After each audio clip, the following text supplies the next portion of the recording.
எங்கள்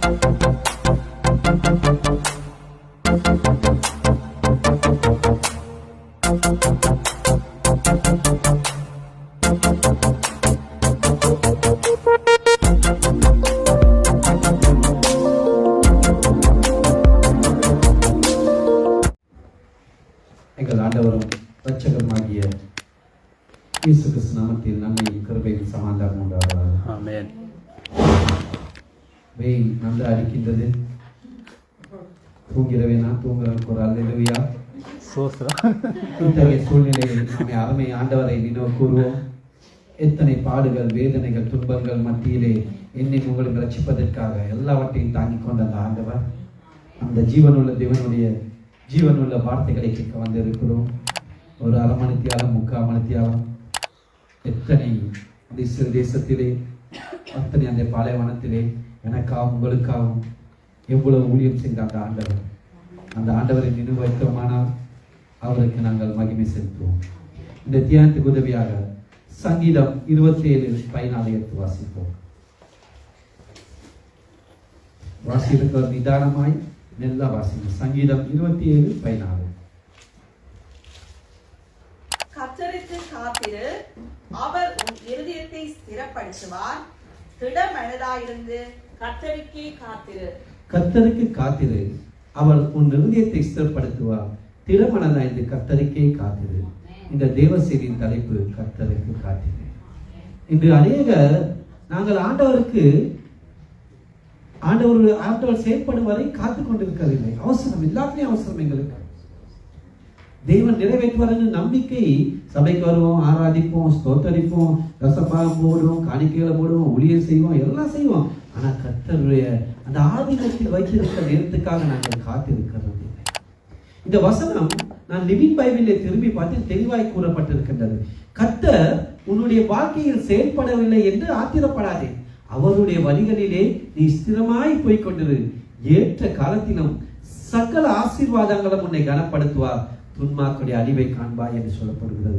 அதாவது ஆண்டவருடைய வாழ்க்கையில நீ எதிர்பார்க்கிற ஆசீர்வாதத்தோட கொடுக்கல, நீ எதிர்பார்த்த காரியத்தை நிறைவேற்றல, நீ ஏதோ காரியத்தை எதிர்பார்த்திருக்க, அது இன்னும் இந்த வாழ்க்கை நடக்க இல்லையே. நான் இவ்வளவு நாள் சபைக்கு வரேன், உபவாசிக்கிறேன், ஜெபிக்கிறேன், ஸ்தோத்தரிக்கிறேன், ஒன்றுமே நடக்கவில்லைன்னு ஆத்திரப்படாத. நீ ஆண்டவருக்குள்ள எப்படி இருக்கிறியோ அது உண்மையாய், உத்தமாய், அப்படியே ஸ்திரமாய் சொன்னா அப்படியே திடமனதாய் போய்கொண்டிரு. நீ எதிர்பார்க்கிறத விட சகல ஆசீர்வாதங்களை உன்னை ஆசீர்வதிப்பார், உன்னை கனப்படுத்துவார் என்று சொல்லப்படுகின்றது. இந்த கர்த்தர் மேல் நம்பிக்கை வைத்திருக்க அநேக விசுவாசிகள் இருதயங்களிலே அடிக்கடி எழுவுகின்ற ஒரு கேள்வி, தேவன் ஏன் இந்த வேண்டுதலுக்கு பதில் அளிக்கவில்லை? நான் உபவாசம் ஜெபிக்கிறேன், சபைக்கு வந்து ஜெபிக்கிறேன், ஊழியக்காரர் சொல்லி ஜெபிக்கிறேன், ஏன் ஆண்டவர் இந்த வேண்டுதலுக்கு பதில் அளிக்கல? ஏன் இந்த விண்ணப்பத்தை கேட்கல?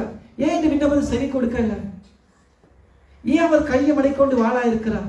நான் வணங்குவது ஒரு விக்கிரம் அல்லவே, ஜீவனுள்ள தேவனை அல்லவா வணங்குறேன்.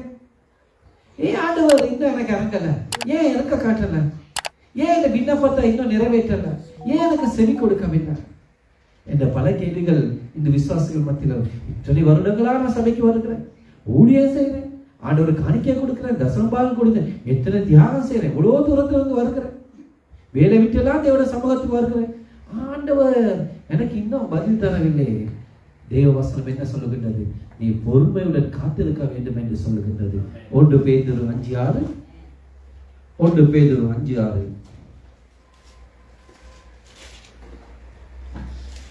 ஆகையால் ஏற்ற காலத்திலே தேவன் உங்களை உயர்த்தும்படிக்கு அவருடைய பலத்த கரத்துக்குள் அடங்கி இருங்கள். ஆகையால் ஏற்ற காலத்தில் தேவன் உங்களை உயர்த்தும்படிக்கு அவருடைய பலத்த கைக்குள் அடங்கி இருங்கள். ஏற்ற காலத்தில் உயர்த்துவார். அந்த ஏற்ற காலம் வரைக்கும் நாங்க வெயிட் பண்றது, அவசரப்படுகிறோம். ஆண்டவரோட கைக்குள் அடங்கி இருக்கிறது, அதுதான் பிரச்சனை. அந்த ஏற்ற காலம் ஆண்டவர் வைத்திருக்கிறார்.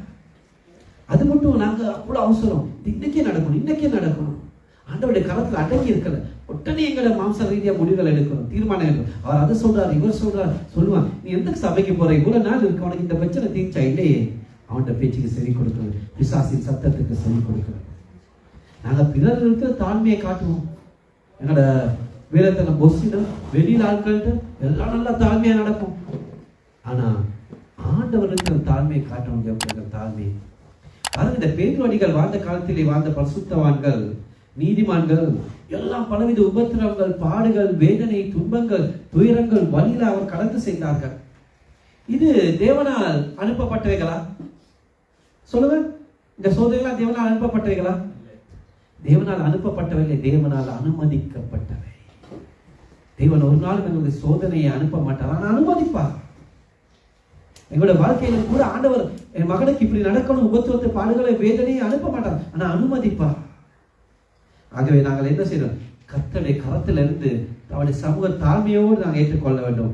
அப்போது தன்னுடைய பிள்ளைகளை அவர் ஏற்ற காலத்தில் உயர்த்துவார். ஆண்டவர் ஒரு நாளும் சோதனை எங்களை அனுப்ப மாட்டார், அனுமதிப்பார். எபிரேயர் 10:36.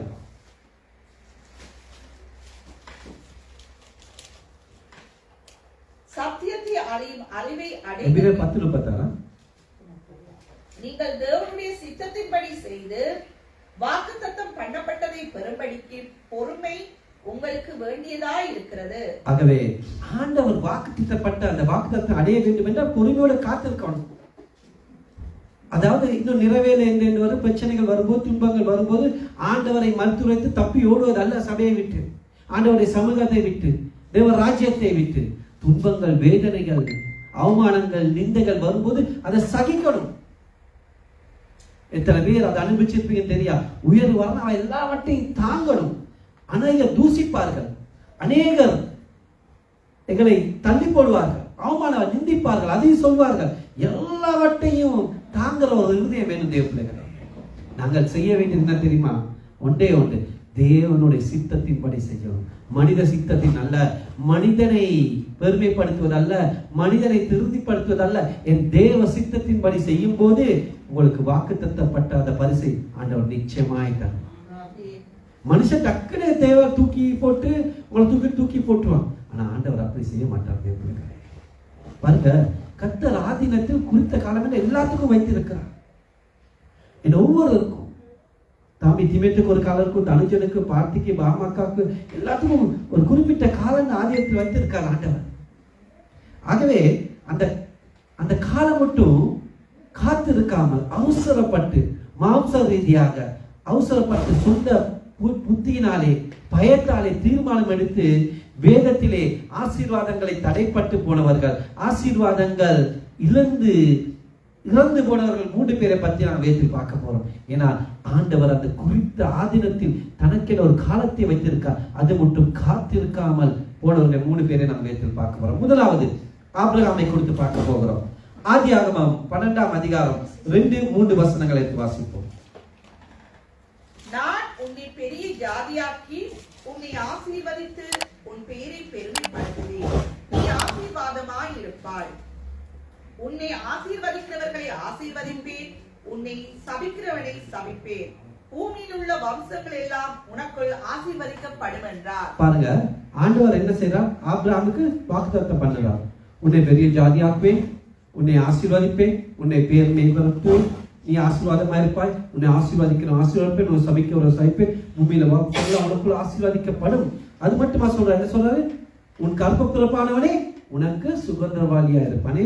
ஆபிரகாம் சொல்றார், இந்த எலியேசர் எனக்கு என் வீட்டுக்கு சுகந்திரவாளியா இருக்காங்க. ஆண்டவர் சொல்றார், உன் கற்ப பிறப்பானவரே. ஆண்டவர் அவர் பொய்யிருக்க மனுஷனும் அல்ல, மனமாற மனுபுத்திரனும் அல்ல. ஆண்டவர் சொல்லி செய்யாது இருப்பாரோ, வசனத்தை நிறைவேற்றாது இருப்பாரோ. அவருடைய வார்த்தைகள்லாம் ஆமென்றும் ஆமென்றும் இருக்குது. இயேசு கிறிஸ்து மறுநாமம் வார்த்தை, அவர் வார்த்தையானவர். தேவ பிள்ளைகளே, ஆண்டவர் ஒரு வாக்குத்தத்தத்தை கொடுத்து அதை பிடித்துக் கொள்ளணும். ஆண்டவர் ஒரு நாள் பொய்க்கு சொல்ல மாட்டார். இது ஒவ்வொரு வார்த்தையும் வீணா போவாது. இதை ஏற்றினவங்களை ஒரு நாளும் ஆண்டவர் கைவிட மாட்டார். ஆனா ஆபிரகாம் சாராலும் கர்த்தருடைய வாக்குத்தத்தம் சீக்கிரம் என்ன எங்க போற அநேகர், ஐயோ ஆண்டவர் சொன்னாரு, நான் பலியை பெருக்குவேன், நீ ஆசீர்வாதமா இருப்பாய், உன் கையிட்டு பிரயாசங்கள் எல்லாம் ஆசீர்வதிக்கப்படும். இன்னும் நடக்கலையே, இன்னும் பிரச்சனையே. அதே மாதிரி தான் ஆபிரகாம் சாரால் அவசரப்பட்டுக்கிறார்கள். கர்ப்பவதியாக ஆண்டவர் சொன்னாரே, உனக்கு சுதந்திரவாளியா இருப்பவன் உன் கற்ப பிறப்பானவன். நான் அவசரம் என்ன செய்கிறான்? சாரா அடிமை பெண்ணான ஆகாரை மறுமணம் மாட்டி கொடுக்கிறார். அது ஆண்டவர் சித்தமா? ஆண்டவருடைய நோக்கமா? ஆண்டவர் வாக்குத்தத்தம் பண்ணாரா? இல்லை. அவர் கர்த்தரை காத்திருக்கவில்லை. அந்த கர்த்தர் ஆதீனத்தில் வைத்திருக்க அந்த வேலைக்காக, அவர்களை குறித்த அந்த வேலைக்காக காத்திருக்காதபடியால் ஆபிரகாமுக்கும் ஆகாருக்கும் அந்த இஸ்மேல் காரணமாக அந்த குடும்பத்தில் பெரிய சஞ்சலம் ஏற்பட்டது. காரணம், அந்த கர்த்தர் குறித்த வாக்கு தத்தம் நிறைவேற்றும் வரை அவர்கள் காத்திருக்கவில்லை. அவசரப்பட்டார்கள். ஆகவே பாருங்க, ஆகார் கர்ப்பவதியா கண்டது தன் நிஜமாட்டி சாராளை அற்பமா எண்ணுகிறார். அது மட்டுமா, ஈசாக்கின் வழி வந்த இஸ்ரவேலுக்கும் இஸ்மாயில் வழி வந்த சந்ததிக்கும் இன்னைக்கும் பிரச்சனை. இஸ்ரவேல் பலஸ்தீன் பிரச்சனை. பாருங்க, இந்த காரணம் என்ன? கர்த்தருடைய வாக்கு தத்தம் நிறைவேற்றும் வரை அவர் காத்திருக்கவில்லை. எங்களது வாழ்க்கையில கூட கர்த்தர் அநேக வாக்குத்தத்தங்களை கொடுத்திருக்கிறோம். அந்த வாக்கு தத்தம் நிறைவேறும் வரை நாங்கள் காத்துக் கொண்டிருக்கிறோம். மனைவி சொன்னார், சபையிலுக்கு அந்த சகோதரர் சொன்னார், இந்த சகோதரர் சொன்னார், அந்த ஊழியக்காரன் சொன்னார், இந்த ஊழியக்காரன் சொன்னார். குழம்பி போயிட்டு முடிவு எடுப்போமானால் எல்லாவற்றையும் இழந்து போக வேண்டிய நாங்க பாருங்க, இந்த அநேகர் அப்படித்தான். நாங்கள் பிழையா முடிவு எடுக்கிறோம். அநேகர் என்னலாம் ஆண்டவர் சொல்லியிருப்பார், நான் உனக்கு குழந்தையை தருவேன் வாக்குத்தத்தை கொடுத்திருக்கலாம், திருமணத்தை முடிப்பேன் வாக்குத்தத்தை கொடுத்திருக்கலாம், உனக்கு ஒரு வீடை தருவேன், வேலையை தருவேன், எத்தனையோ ஆசீர்வாதங்களை கொடுத்திருக்கலாம். ஆனா காலம் செல்லும், அவசரப்படக்கூடாது. கர்த்தர் வாக்கு தத்தம் பண்ண தேவர் உண்மை உள்ளவர், அவர் மாறாதவர். அந்த ஆசீர்வாதிப்பார் தேவ கொஞ்ச நாள் எடுக்கும். அதுக்காக நான் பொறுமையோட காத்து கொண்டிருக்கோம் தேவ பிள்ளைகளே. எனக்கு அநேக நாங்கள் ஆசீர்வாதத்தை இழப்பது காரணம் அதுதான். ஆண்டவர் எனக்கு சொன்னாரே, எனக்கு என்னுடைய வாழ்க்கையில் அந்த காரியத்தை நிறைவேற்றவில்லை. நாங்கள் என்ன செய்கிறோம்? ஐயோ, இவ்வளவு நாள் பார்த்து 2 வருஷம் 3 வருஷம் 4 வருஷம் 5 வருஷம் ஒன்றும் நடக்கும். பொறுமையோட காத்துரு. இந்த அநேகர் அப்படிதான். சபையில பாருங்க, ஊழியம் கிடைக்கலாட்டி, இந்த சபையில ஊழியம் கிடைக்கல, வேற சபைக்கு ஓடிடுறது. அப்படிதானே? 2 வருஷம் 3 வருஷம் காத்திருப்பாருங்க. ஐயோ, இந்த சபையில வருஷம் கொடுக்குறாங்க, இல்ல அது கொடுக்குறாங்க, இது கொடுக்குறாங்க, ஓடிக்கிறாங்க. பார்த்து எத்தனை வருஷம் பார்த்து? 10 வருஷமா? 10 வருஷம் பொறுமையோட தேவ சமூகத்திலே தாளாந்து இருக்க மகன் 10 வருஷம் பொறுமையோட ஆண்டவர் வைத்தினாரா இல்லையா? ஏற்ற காலத்தில் வைத்தார். ஆதீனத்தில் ஒரு நேரத்தை வைத்திருக்கிறார் ஆண்டவர். அந்த நேரம் வரைக்கும் இருக்கணும் தேவ பிள்ளைகள். அவசரப்பட பார்ட்டிக்கு போறீச்சு, இந்த சபையில இருந்து என்ன செய்ய பாரு, என்னது லேப்டாப் இதை போடுறேன், பீமரை போடுறேன், போறேன், அவ்வளவுதான். நான் இங்க இருக்கணும், எனக்கு இருக்கு தாளாந்து இருக்கு, எனக்கு திறமை இருக்கு, நான் வேறு சபையில பிரசங்கிப்பேன். போலாமே, என்னதுக்கு அப்படி? ஆண்டவர் குறிப்பிட்ட ஒரு நேரத்தை வச்சிருக்காங்க பிள்ளைகள். அந்த நேரம் வரைக்கும் நான் காத்து கொள்ள அவசரப்படக்கூடாது. மனைவி சொன்னார், அவர் சொன்னார், இவர் சொல்றவங்க சொல்லுவாங்க. ஆண்டவருடைய வாக்குத்தத்தை நான் குறித்துக் கொள்ளணும். இந்த ஆபிரகாம் ஆகாரும் ஆண்டவருடைய வாக்குத்தத்தை நிறைவேற்ற காத்து இருக்கான். தேவ சமூகத்தை காத்து இவ்வளவு பிரச்சனை. 2வது நாங்கள் பார்க்க போவது மோசே. பாருங்க, மோசே பார்வோன் வீட்டில் வளர்ந்த போது பெரிய நாவி கர்த்தர் தன்னை கொண்டுதான் தன்னுடைய ஜனமாகி இஸ்ரவேல் ஜனங்களை அந்த எகிப்தின் அடிமைத்தனத்திலிருந்து விடுவிக்க போறார் என்பதை அவர் அறிந்து கொண்டார். அறிந்து கொண்டு என்ன செய்தார்? கர்த்தர் அதுக்கு ஒரு காலத்தை வைத்திருந்தார் அவரை கொண்டு விடுவிக்க. அது மட்டும் மோசே காத்து கொண்டிருக்கவில்லை தேவ பிள்ளைகளே. யாத்ராகமம் 2ஆம் அதிகாரம் 11 18 வாசிப்போம். யாத்ராகமம் 2ஆம் அதிகாரம் 11ஆம் வசனம் 18. மோசே பெரியவனான காலத்தில் அவன் தன் சகோதரரிடத்தில் போய் அவர்கள் சுமை சுமக்கிறதை பார்த்து தன் சகோதரராகிய எதிரியரில் ஒரு எகிப்தியன் அடிக்கிறதை கண்டு அங்கும் இங்கும் பார்த்து ஒருவன் இல்லை என்று அறிந்து எகிப்தியனை வெட்டி அவனை மண்ணிலே புதைத்து போட்டான். அவன் மறுநாளிலும் வெளியே போன போது எபிரிய மனுஷர் 2 சண்டை பண்ணி கொண்டிருந்தார்கள். அப்பொழுது அவன் அநியாயம் செய்கிறவனை நோக்கி, நீ உன் தோழனை அடிக்கிறது என்ன என்று கேட்டான். அதற்கு அவன், எங்கள் மேல் உன்னை அதிகாரியாகவும் நியாயாதிபதியாகவும் ஏற்படுத்தினவன் யார்? நீ எகிப்தியனை கொன்று போட்டது போல என்னை கொன்று போட நினைக்கிறாயோ என்றான். அப்பொழுது மோசே, காரியம் நிச்சயமாய் வெளிப்பட்டது என்று பயந்தார். பார்வோன் அந்த காரியத்தை கேள்விப்பட்ட போது மோசேயை கொலை செய்ய வகை தேடினான். மோசே பார்வோனிடத்தில் நின்று தப்பியோடி மீதியான் தேசத்தில் போய் தங்கி ஒரு துறவண்டையிலே உட்கார்ந்திருந்தான். மீதியான் தேசத்து ஆசாரியருக்கு 7 குமாரத்திகள் இருந்தார்கள். அவர்கள் தங்கள் தகப்பனுடைய ஆடுகளுக்கு தண்ணீர் காட்டும்படிக்கு அங்கே வந்து தண்ணீர் மொண்டு தொட்டிகளை நிரப்பினார்கள். அப்பொழுது மேய்ப்பர்கள் வந்து அவர்களை துரத்தினார்கள். மோசே எழுந்திருந்து அவர்களுக்கு துணை நின்று அவர்களுடைய ஆடுகளுக்கு தண்ணீர் காட்டினான்.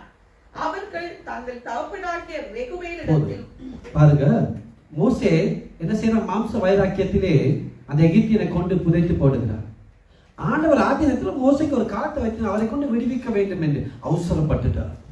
மாம்சம் மேலோங்கிறது. அங்கு வாக்கு தத்துவத்தை கொடுத்த நிறைவேறப்ப இங்க மாம்சம் என்னால முடியும். ஏன்னா கலைகள் எல்லாம் பட்டவர் பார்வன் அரண்மனையிலே. அது மாம்சம் வந்துட்டு அவனை அடிச்சு கொண்டுறான். ஏன்னா அவனை அடிச்சு கொண்டு ஆண்டவனோட சித்தம் இல்லாம எனக்கு எல்லாமே செய்யலாம். நாங்கள் செய்யற மாதிரி எனக்கு பலன் இருக்கு, ஞானம் இருக்கு, காசு இருக்கு, எனக்கு அவரை தெரியும், இவரை தெரியும், எனக்கு அவங்க எல்லாம் பெருசு இல்லை, நான் செய்வேன். கடைசி தப்பியோட மீதியா தேசத்துக்கு போகிறான். 40 வருஷம் வனாந்தரத்திலே ஆடு மேய்க்கிறான். தேவையா? ராஜ வீட்டில் பிறந்து நல்லா சாப்பிட்டு கேட்டு இருந்தவன். இந்த அவனுடைய மாம்ச வைராக்கியத்தினால் என்ன நடந்தது? ஆண்டவருடைய சித்தத்தை, அந்த நோக்கத்தை நிறைவேற்ற இன்னும் 40 ஆண்டுகள் தள்ளி போடப்பட்டது ஜனங்களை விடுவிப்பதற்காக. ஒரு மோசே 40 ஆண்டுகள் யோசிச்சு பார்த்தீங்க. ஒரு மனுஷன் அந்த மாம்சத்துக்கு இடம் கொடுத்தபடினாலே இன்னும் எகிப்தின் அடிமை தந்த ஜனங்கள் 40 வருஷம் இருக்க வேண்டும். ஆண்டவனுடைய நோக்கத்தை இன்னும் 40 வருஷங்கள். எங்களுடைய வாக்களை கொடுத்த தேவ பிள்ளைகளே, எங்கள் ஒவ்வொரு குறித்திலும் ஆண்டவர் ஒரு நோக்கம், திட்டம் வைத்திருக்கிறார். சும்மா குழந்தைகளை நிறுத்தவில்லை இந்த இடத்துல. அந்த நோக்கத்தை, திட்டத்தை நிறைவேற்ற நாங்க எங்களை அர்ப்பணிக்கணும். எங்களோட மாம்சம், காசு, பலம், ஞானம், அறிவு இவங்களுக்கு இடம் கொடுக்கவே கூடாது. எங்கள் முழுமையான ஆண்டவருக்கு அர்ப்பணிக்கணும். ஆண்டவரே, உங்க நோக்கம் எது? உங்க சித்தம் என்ன? நீர் ஏன் என்னை தெரிந்து கொண்டீர்? ஏன் என்னை முன்னு கொடுத்தீர்? ஏன் அழைத்தீர்? ஏன் எனக்கு இந்த ரட்சிப்பை கொடுத்தீர்? ஆண்டவரே, அப்படியே ஆண்டவருக்கு ஒப்பு கொடுத்துறோம். மாம்சத்துக்கு இடம் கொடுக்கூடாது. தேவ பிள்ளைகளே, ஆண்டவோட அந்த சித்தத்தை, நோக்கத்தை நிறைவேற்ற ஆண்டோட கருத்துல அடங்கி இருக்கணும். ஆண்டவர் சும்மா குழந்தை இங்கே ரட்சிப்புகள் வளர்த்தவில்லை. அப்படி நாங்க செய்வோமானா எங்கள் ஆசீர்வாதம் தரப்படும். மாம்சத்துக்கு இடம் கொடுத்தா அப்படிதான் படிப்படியா நாங்க வரணும். ஆண்டோட கருத்துல அடங்கி இருக்கணும். கர்த்தரை காத்திருக்க வேண்டும். நானும் ஒரு முறை புஷல வந்த நேரம் நான் ஞானஸ்தானம் எடுத்தில்லை. நான் உங்களுடைய செட்டில் ஒரு முறை நான் பாட்டி நல்ல நீ கம்ப்யூட்டர் செய்யணும், பீமரை போடுங்க, பாட்டியை பீமர் போட கொடுத்துச்சு. ஃபர்ஸ்ட் உடனே இது பண்ணாத, நீ வீட்டை போடக்கூடாது, ஞானஸ்தானம் எடுத்து வந்த உடனே ஊழிய செய்யக்கூடாது. அதுதான். ஆனால் நான் அப்போ எனக்கு மாம்சம், இவர் யார் அப்படி சொல்ல, நான் வேலை சரி போனேன் இல்லை. நான் அவசரப்படலை, ஆத்திரப்படலை. என்ன ஒரு சின்ன பீமர் கூட பெற்றியோ வச்சு அதை ஆத்திரப்படலை. கர்த்தருடைய கருத்துக்குள்ள அடங்கிடுங்க. ஆண்டவருக்குள்ள ஆண்டோட வார்த்தை தெரியும். ஃபர்ஸ்ட் எழுப்பினார் பார்த்தியை கூட சொன்னார் பாட்டி நான் வந்த புதுசுல. அப்படின்னா நான் மாம்சத்துக்கு இடம் கொடுக்குறது. அப்பே பாஸ்டர் சொல்ல நீ யாரும் சொல்லி நான் போடலாம். நான் இல்லை, ஆண்டோட சித்த எங்களுக்குள் நிறைவேறினா ஆண்டவர் என்ன குறித்து அந்த நேரம் சண்டை பிடிச்சி நான் வெளியே போயிருந்தா. ஒரு நோக்கம், ஒரு திட்டம் இருக்கு ஆண்டவர். அதுக்கு அந்த தேவ சித்த தேவத்தை எங்களை இடம் கொடுக்கணும். தேவ பிள்ளைகளை, எங்களோட மாம்சம், எங்களோட பெலங்கள், ஞானங்கள், எங்களோட பெருமைகள், எங்களுக்கு அந்தஸ்துகள் எல்லாமே இருக்கும். அதெல்லாம் தூக்கி குப்பையில போடணும். ஏன்னா ஆண்டவருடைய தேவ நோக்கம் நிறைவேற்ற நாங்கள் இடம் கொடுக்கணும். மாம்சமோ எங்கள் சொந்த காரியங்கள் நாங்கள் இடம் கொடுக்கக்கூடாது. தேவ பிள்ளைகளை, அடுத்ததாக நாங்கள் பார்க்க போடுறது சவுல். 1 சாமுவேல் 13ஆம் அதிகாரம் 8 14 மட்டும் வாசிப்போம். 1 சாமுவேல் 13ஆம் அதிகாரம் 8ஆம் அதிகாரத்திலிருந்து 14. அவள் தனக்கு சாமுவேல் குறித்த காலத்தின்படி 7 நாள் மட்டும் காத்திருந்தான். சாமுவேல் கில்காலுக்கு வரவில்லை. ஜனங்கள் அவனை விட்டு சிதறி போனார்கள். அப்பொழுது சவுல் சர்வாங்க தகன பலியையும் சமாதான பலியையும் என்னிடத்தில் கொண்டு வாருங்கள் என்று சொல்லி சர்வாங்க தகன பலியை செலுத்தினான். அவன் சர்வாங்க தகன பலியிட்டு முடிக்கிற போது இதோ சாமுவேல் வந்தான். சவுல் அவனை சந்தித்து வந்தனம் செய்ய அவனுக்கு எதிர்கொண்டு போனான்.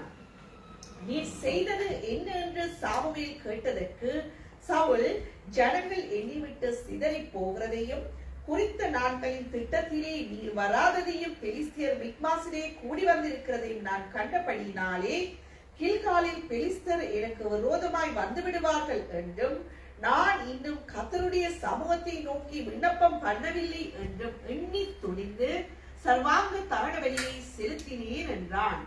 சாமுவேல் சவுலை பார்த்து புத்தீனமாய் செய்தீர், உம்முடைய தேவனாகிய கர்த்தர் உமக்கு விதித்த கட்டளையை கைக்கொள்ளாமல் போனீர்.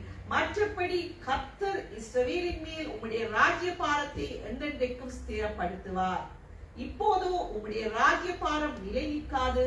கர்த்தர் தம்முடைய இருதயத்துக்கு ஏற்ற ஒரு மனுஷனை தமக்கு தேடி அவனை கர்த்தர் தம்முடைய ஜனங்களின் மேல் தலைவனாய் இருக்க கட்டளையிட்டார். கர்த்தர் உமக்கு விதித்த கட்டளையை நீர் கைக்கொள்ளவில்லை என்று சொன்னார். பாருங்க, எங்களுக்கு எல்லாம் தெரிஞ்ச ஒரு சம்பவம். சவுல் ராஜாவுக்கு சாமுவேல் சீக்கிரம் சொல்லிட்டு போறார், நீ கில்கால்ல இரு, ஏன்னா பெலிஸ்தியர் அவருக்கு எதிராக யுத்தத்துக்கு வந்திருக்காரு, 7 நாள் மட்டும் பொறுத்து வந்தோடனே அங்க தகன பண்ணிட்டு போ அப்படி சொல்லுறாரு. ஆனா அவசரம், கர்த்தருடைய வார்த்தைக்கு அங்க ஒரு கீழ்ப்படிவில்லை. ஏன்? பயம். ஆண்டவர் மேல் நம்பிக்கை இல்லை. இன்னைக்கு அநேகர் எங்களை போல ஆண்டவர் மேல் நம்பிக்கிற மனுஷனை நம்புவோம், உலகத்தை நம்புவோம், எங்க நண்பர்களை நம்புவோம், எல்லாம் இந்த சமுதாயத்தை நம்ம ஆண்டவர் நம்புறது இல்லை. ஆண்டவர் செய்வார். சவுலுக்கு பயம். ஜனங்கள் தனக்கு எதிராக வந்துடுவார்கள், பெலிஸ்தியர் தனக்கு விரோதமாக வந்துடுவார்கள். பயந்து துணிகரமாக ஆசாரியர்கள் செய்ய வேண்டிய அந்த தகன பலியிட்டை தேவனை போய் தகன பண்ணிடுகிறார். அவ்வளவு அவசரம், பயம். ஆண்டவருடைய நம்பிக்கை இல்லை, ஆண்டவருடைய வார்த்தைக்கு செவி கொடுக்கவில்லை. தீர்க்கதரிசி ஆண்டவருடைய வார்த்தை எடுத்து பேசுறது தான் தீர்க்கதரிசி. அந்த ஆண்டவருடைய வார்த்தைக்கு அவன் செவி கொடுக்கவில்லை. ஆனா சவுல் ராஜா தகன பலியிட்டு முடிகிற போது சாமுவேல் தீர்க்கதரிசி வந்து விட்டார். அவன் செய்த அந்த புத்தீதமான காரியத்தினால், அந்த கர்த்தருக்கு செவி கொடுக்காதனால், கீழ்ப்படியாதனால் கர்த்தர் ராஜ பாரியத்தை அவனிடத்தை பிடுங்கினான். காரணம், அவன் கர்த்தருக்கு காத்திருக்க பெரும் நஷ்டம். அதை தாவீது ராஜாவிடம் கொடுத்தார். நாங்களும் கூட தேவ பிள்ளைகளே, ஆண்டவருடைய வார்த்தைக்கு கீழ்ப்படியாமல் அநேக வார்த்தைகளை அநேக தேவ மனிதர்கள் சொல்லலாம். இந்த போப்பிட்ல இருந்து, பலிப்பீடத்துல இருந்து அலட்சியம் செய்தி யாரா குறிப்பிட்டு சொல்லி அதை முக்கியம் கொடுக்காமல், அதைக்கு சாராமல், அதை காத்திருக்காமல் இருப்போமானால் இதே நிலைமை தான் வரும். நாங்கள் எதிர்பார்த்திருக்க காரியங்கள் நிறைவேறாது, தடைபடும், எங்கள் பதவிகள் பறிபோகும், வாழ்க்கையிலே துன்பங்களும் துயரங்களும் வரும். ஆண்டவருடைய வார்த்தைக்கு நாங்கள் கீழ்ப்படிந்து, ஆண்டவருடைய வார்த்தையை அலட்சியம் செய்யாமல், அந்த ஜீவனுள்ள வார்த்தைகளை பிடித்துக் கொண்டு அதுக்குள் வாழ்வோமானால் ஆசீர்வாதமா இருக்கும். தேவனே, ஆண்டவர் சொன்ன நிறைவேற்றுவார். காத்திருக்கணும். ஆண்டவர் சொல்ல, தேவனுடைய மண்ணை சொல்லிட்டு போறார், நீ 7 நாள் கில்கால நான் வருவான் தானே, ஏன் அவசரம், ஏன் பயம்? ஆண்டவர் சொல்லியிருக்கார் தானே. இஸ்ரவேல் எல்லாத்திலே முதல் ராஜாவை தேர்ந்தெடுத்தார் தானே. அப்படிப்பட்ட தேவன் கைவிடுவார்? கர்த்தருடைய வார்த்தை கீழ்ப்படிவில்லை அநேகர். நாங்கள் அதுதான் தேவ பிள்ளைகளே, கர்த்தர் தமது மக்களிடம் செயற்பட தாமதிப்பதற்கு நல்ல காரணங்கள் இருக்கின்றது. இந்த சின்ன எங்களுக்கு விளங்க முடியாது. சில பேர் அநேக காரியங்கள் நாங்கள் உள்ளத்திலே வைத்துக் கொண்டு இருக்கலாம், ஆனால் தாமதிக்கிறோம். அதுக்கு நல்ல காரணங்கள் இருக்க தேவ பிள்ளைகளே. சில வேளையிலே நாங்கள் அதை யோசிக்கல. அவர் அந்த கொடுக்க போகும் ஆசீர்வாதத்தை, அந்த நன்மையை, நாங்கள் எதிர்பார்க்கும் அந்த தேவையை, அந்த காரியத்தை நாங்கள் அனுபவிக்க இன்னும் தகுதியற்றவர்களாக இருக்கலாம். நாங்கள் மனதில் ஒரு காரியத்தை வைத்துக்கொண்டு தேவ சமூகத்துக்கு வரலாம். அந்த காரியத்தை நான் இன்னும் பெற்றுக்கொள்வதற்கு இன்னும் தகுதியற்றவர்களாக இருக்கலாம். நம்மை தகுதிப்படுத்திக் கொள்வதற்கு சில வேலை சபைக்கு வரலாம். என்னுடைய உள்ளமும் ஆண்டோடைய உள்ளம் தான் தெரியும். எதற்காக சபைக்கு வருகிறேன்? ஒரு அலட்சிய போக்குக்காக வருகிறேனா? பொழுதுபோக்குக்காக வருகிறேனா? இல்ல ஞானஸ்தானத்தின் கடமைக்காக வருகிறேனா? இல்ல முழு இதயத்தோடு ஆண்டோட சமூகத்துக்கு வருகிறேனா? எனக்குள் எரிச்சல், பொறாமைகள், கசப்புகள் இருக்கின்றதா? நான் ஆண்டவருக்கு சித்தமில்லாத காரியத்தை செய்து கொண்டு நான் ஆண்டவர்கிட்ட, ஆண்டவரே எனக்கு அதை செய்யும், இதை செய்யும், நான் ஆண்டவருடைய சமூகத்துக்கு முக்கியத்துவம் கொடுக்காமல், ஆண்டவருடைய வார்த்தைக்கு முக்கியத்துவம் கொடுக்காமல், தேவ ராஜ்யத்துக்கு முக்கியத்துவம், ஆண்டவரே அதை செய்யும், இதை செய்யும் என்றால் நான் இன்னும் தகுதியற்றவன் தானே. எனக்குள் எரிச்சல் இருக்கும், கசப்பு இருக்கும், பொய் இருக்கும், பொறாமை இருக்கும், எல்லாம் செய்வேனா? உலகத்துல எல்லா ஐக்கியத்தையும் நம்ம செய்தது, ஆண்டவரே எனக்கு அதைத்தாலும் இதைத்தான் ஆண்டவர் கொடுப்பாரா? கொடுப்பாரு. அதை தகுதிப்படுத்திக் கொள்வதற்கு, அந்த பிழைகளிலிருந்து விடுபட்டு அதை சரி செய்வதற்கு, அதுக்கு தான் ஆண்டவர் கொடுக்கிறார் அந்த காலத்தை. உன்னை தகுதிப்படுத்திக் கொள்ளு. நான் மகனை உனக்கு ஆசீர்வதிப்பேன். அதானே உனக்கு இன்னும் அந்த ஆசீர்வாதம் தராம இருக்கு. உன்னை என்ன பிள்ளை இருக்கு, நீ பாரு. அந்த பிள்ளையை நீ தகுதிப்படுத்திக் கொள்ளு. அத்தான் தாமதிக்கிற கதைகளுக்கு விலகுது இல்லை. நாம என்ன செய்ய, ஐயோ ஆண்டவர்கிட்ட வாரம், இவ்வளவு செய்யறேன், ஆண்டவர் என்ன கைவிட்டார். நீ முதல்ல என்ன பாரு, உன்னை என்ன பிரச்சனை இருக்குது. இவனை தகுதிப்படுத்திக் கொள்ள, நம்மை தகுதிப்படுத்திக் கொள்ள ஆண்டவர் கொடுக்கும் தவணை காலம் தான் அந்த தவணை காலம். உனக்குள்ள நீ அந்த ஆசீர்வாதத்தை பெற இன்னும் உனக்கு தகுதி இல்லை என்று ஆண்டவர் சொல்லுகிறார். நீ என் சமூகத்தை எவ்வளவு முக்கியத்துவம் கொடுக்கிற, எத்தனை மணி நேரம் என்னோட பேசுற, எவ்வளவு நேரம் வேதம் வாசிக்கிற, எவ்வளவு நேரம் ஜெபிக்கிற. பைபிள் எல்லாம் கேட்ட உனக்கு தெரியுமா? பைபிளை முழுக்க வாசி இருக்கியா? ரட்சிக்கப்பட்ட எத்தனை வருஷம் ஆகுது? ஆதி ஆகணும் வெளிப்படுத்த வருஷம் 66 புத்தகம் நீ வாசிச்சு இருக்கியா? ஆண்டவர் கேட்பா, அப்ப எப்படி நீ கேட்ப? நீ எனக்கு ஒண்ணுமே செய்ய, நான் உனக்கு செய்யணுமா? அது ஒரு சின்ன கேப்ப கொடுக்கிறார். உனக்கு தகுதிப்படுத்திக்கோ மகளே, மகளே, அந்த ஆசீர்வாதத்தை அவனை தருவேன், அது தகுதிப்படுத்திக் கொள்ள. நாங்க சொல்றோம், ஐயோ எனக்கு இது செய்யலையா, அது நடக்கலையா, அது. ஆனா நான் ஆண்டவருக்கு என்ன செய்யறேன்? எங்க எத்தனை குறை இருக்கு இன்னைக்கு அநேக நான் பார்ப்பேன், ஆண்டவர் அது செய்யல. ஆனா எனக்கே தெரியும் அந்த உங்கள்கிட்ட இத்தனை குறை இருக்கு. எப்படி ஆண்டவர் குறை சொல்றாங்க தேவ பிள்ளைகளே? மற்றது அப்படி சில வேலை ஆண்டவர் எங்களை ஆசீர்வதிக்காமல் சில காரியங்கள் நிறைவேற்ற எங்களை பொறுமையை பார்த்து பாரு, என் மகன் இத்தனை காரியங்கள், இத்தனை பாடுகள், வேதனை, துன்பங்கள் நடந்து எனக்காக பொறுமையை காத்திருக்கானே, அது மற்றவர்கள் சாட்சியை கொடுக்கும். அது மற்றவங்க பாரு எத்தனை பாடுகள் பாருங்கதான் எங்களுக்கு குணாபதம், எத்தனை பாடுகள் வழியாய் துன்பங்கள் வழியாய் போனா, ஆனாலும் பொறுப்புடன் கர்த்தருக்காக ஊழியம் செய்தார் அந்த மனுஷன். யோபு பாருங்க, எவ்வளவு பாடுகள், வேதனை, துன்பங்கள். அவருக்கு வந்தமா யாருக்கும் அந்த சபையில் வந்து அவருடைய எருதுகளை, அந்த கழுதுகளை எல்லாமே ஒட்டி கொண்டு போகிறாங்க. அக்கினி இறங்கி அப்படியே ஆடுகளை விலக்கரை எரிச்சு போடுகின்றது. கழுத்தியர் வந்து ஒட்டுக்கத்தை எல்லாமே ஒட்டி கொண்டு போறார். 10 பிள்ளைகள், 7 குமாரர், 3 குமாரர்கள், பெரிய காற்று வந்து அப்படியே அடிச்சு கொண்டு போகுது. அவளோட உள்ளங்கால் முதல் உச்ச தலைவர் அப்படியே கொப்பளங்கள் சொரிய கூட அவளுக்கு பலன் இல்லை. அப்படியே பிள்ளை அப்படியே ஒரு ஓட்டை எடுத்து சொரிஞ்சு கொண்டு இருக்கிறார். அவருடைய மனைவி அந்த உத்தமி என்ன சொல்கிறார்? இந்த நீர் உங்களுடைய உபதேசத்தில் உத்தமத்தில் உறுதியா இருப்பீரோ, தேவனுக்கு ஜீவனை விடும். செஞ்சாரா? எல்லாமே இழந்துட்டார். எத்தனை பாடுகள், வேதனை, துன்பங்கள். அவர் அந்த கீர்த்திசை புத்த செல்வ சீமானா இருந்தார். 7000 ஆடுகள், 3000 ஒட்டகங்கள், 500 ஏர் மாடுகள், 500 கழுதை, திரளான வேலைக்காரர்கள், 10 பிள்ளைகள். அப்படி செல்வந்தரா இருந்தார். நல்லா வட்டை இழக்கிறார். ஆனா கர்த்தருக்காக காத்திருந்தார்.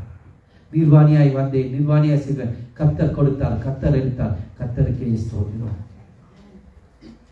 அவருக்கு தெரியும் நான் கர்த்தருக்காக காத்திருக்கும் போது எல்லாத்தையும் திரும்ப தருவார் என்று. அவர் அவசரப்படவில்லை.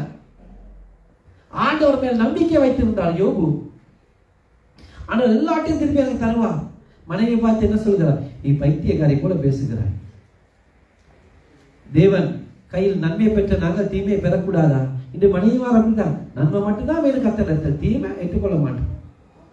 ஆண்டவர் எல்லாம் ஆசீர்வாதத்தை கொடுக்கல, மனைவிமார் எல்லாம் எடுப்பார்கள். ஆனா தேவராஜ்ய நிமித்தம் பிரச்சனை வரும்போது, இது தேவையா உங்களுக்கு? பேசாம ஒதுங்கிருங்களே. ஆண்டவர் நிமிஷம் ஊழியங்கள் எந்த பிரச்சனை இருக்கோ எல்லாம் உங்களுக்கு தேவையா? சும்மா வீட்டுக்காக இருக்கலாம் தானே. ஆண்டவர் நன்மை பெற்றவங்க எப்படி சொன்னீங்க? இதெல்லாம் எங்களுக்கு தேவை இல்லைன்னு தீமா வரும் போது குற்றம் சாட்டுறது ஆண்டவர். இந்த அநேக மனைவிகள் அப்படிதான்.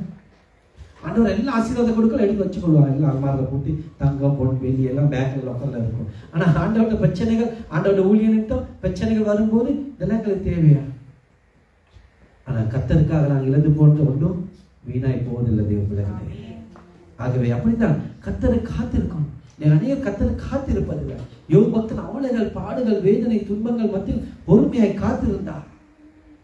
பாருங்க, அதை வாசிக்கும் போது அவருடைய முன்னாசிரியர் பின்வாசியர் பாருங்க. யோபு 42 12-17 மட்டும் வாசிப்போம். யோபு 42 12-17 மட்டும். கர்த்தர் யோபின் முன்னிலைமையை பார்க்கிலும் அவன் பின்னிலைமையை ஆசீர்வதித்தார். ஆமென். கொஞ்சம் எப்படியா? முன்னிலைமை பார்க்கிலும் பின்னிலைமை. எப்போது? அவர் கர்த்தருக்காக காத்திருந்த போது. அத்தனை பாடுகள், வேதனை, துன்பங்களிலும் அவருக்கு ஆண்டவரை மறுதளித்தாரா? ஆண்டவரை விட்டு போனாரா? இல்ல, சாம்பலை உட்கார்ந்து கொண்டு சொரிஞ்சு கொண்டிருந்தார். பெரிய கோடீஸ்வரன். மனைவி சொல்லுகிறார், எல்லாம் நண்பர்கள் வந்து சொல்லுகிறார்கள், ஆண்டவரை மறுதளிக்கவில்லை. அவருக்கு தெரியும், நான் கர்த்தருக்காக காத்திருக்கும் போது ஒரு போலும் வெட்கப்பட்டு போவதில்லை என்று. வாசிக்கிறேன்.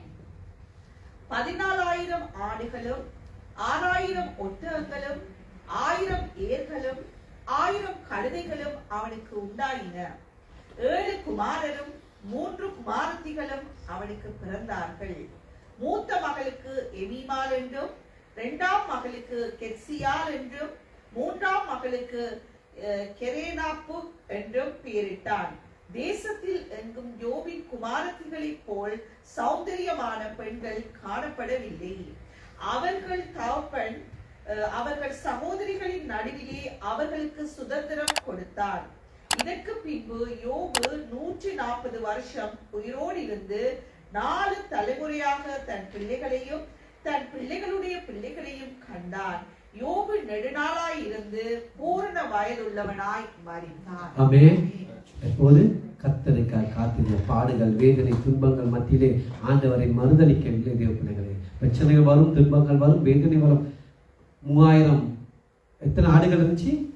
முதல் 7000 ஆடுகள், இப்போ 14000 ஆடுகள், 3000 ஒட்டங்கள், 6000 ஒட்டங்கள், 1000 ஏர்மாடுகள், 5000 கழுதுகள். அவ்வளவு அழகுள்ளவனா, பூர்ண வயசுள்ளவனா சார்ந்தான்.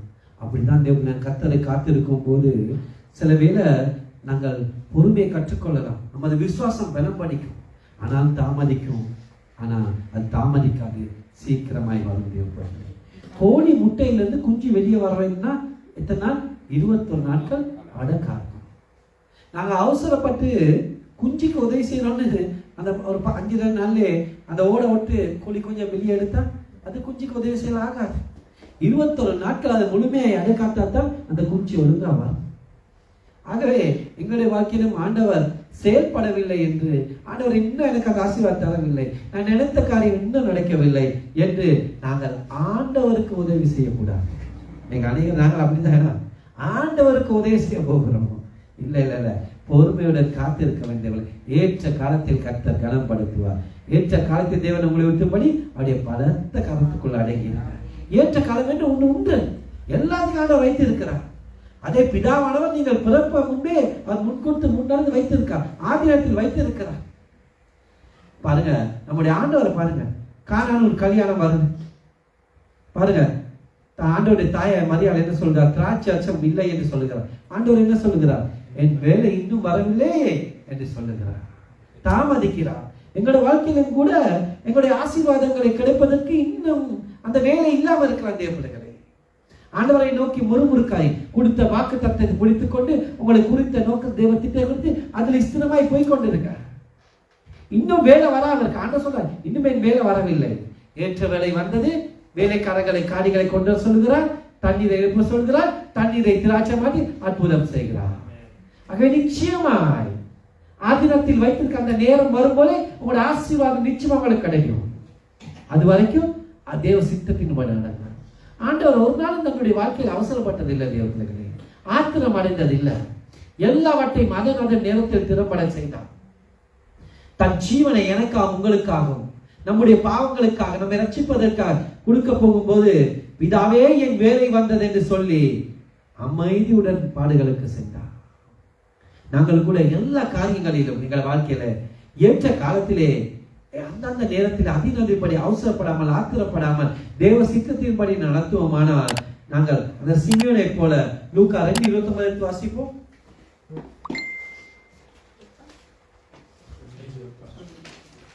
2:29 லூக்கா. ஆண்டவரே, உமது வார்த்தையின்படி உமது அடியேனை இப்பொழுது சமாதானத்தோடே போக விடுங்கள். ஆமென். நாங்க எங்க வாழ்க்கையில எல்லாமே நல்லபடியா ஆண்டவர் குறிப்பிட்ட காரியத்தை வைத்திருப்படி ஆண்டவர் சமூகத்துல காத்திருந்து அவசரப்படாமல் செய்யணும். ஆண்டவர் சொல்லலாம், ஆண்டவரே உமது வசனப்பட்டு நான் வாழ்ந்து விட்டேன், இப்போது அடியனை சமாதானத்தோடு போகவில்லை என்று சொல்லலாம். சங்கீதம் 37:34 சொல்லுகிறது, நீ கர்த்தருக்கு காத்திருந்து அவருடைய வழிகளை கைக்கொள், அப்போது நீ பூமியை சுகத்துக் கொள்வதற்கு அவர் உன்னை உயர்த்துவார், துன்மாக்கள் அறுப்புண்டு போதை நீ காண்பாய் என்று வேதம் சொல்லுகின்றது. கர்த்தரை நோக்கி அமர்ந்து அவருக்கு நாங்கள் காத்திருக்கணும். தேவ பிள்ளைகளே, எங்கள் வழிகளை கர்த்தருக்கு ஒப்புவித்து அவர் மேல் நம்பிக்கையா இருக்கும் போது அவர் என்ன செய்வார்? காரியத்தை வாய்க்க பண்ணுவார். நாங்கள் என்ன செய்யணும்? அவருக்காக எங்களை ஒப்புவிக்கணும். எங்களை முழுமையாக ஒப்புவித்து அவர் மேலே நம்பிக்கை வைங்க. காசு மேல இல்ல, பணம் மேல இல்ல, அதிகாரிகள் மேல இல்ல, அவர் மேல, வக்கீல்கள் மேல இல்ல, லோயர் மேல, கோர்ட் மேல இல்ல, அந்த மனுஷன் மேல இல்ல, இந்த மனுஷன் மேல இல்ல, கர்த்தர் மேல் நம்பிக்கை வைங்க. கர்த்தர் காரியத்தை வாய்க்க பண்ணுவார் நிச்சயமாய். தாவீது ராஜா வாழ்க்கையில பாருங்க, அவர் பொறுமையோட காத்திருந்தார். அவர் பாருங்க, இஸ்ரவேலுக்கு முழுக்கமா அவர் ராஜா தான் அவருக்கு தெரியும். ஆனா தாவீது ராஜா அந்த ராஜ்யபாரத்தை பறிக்க அவர் முயற்சிக்கவில்லை.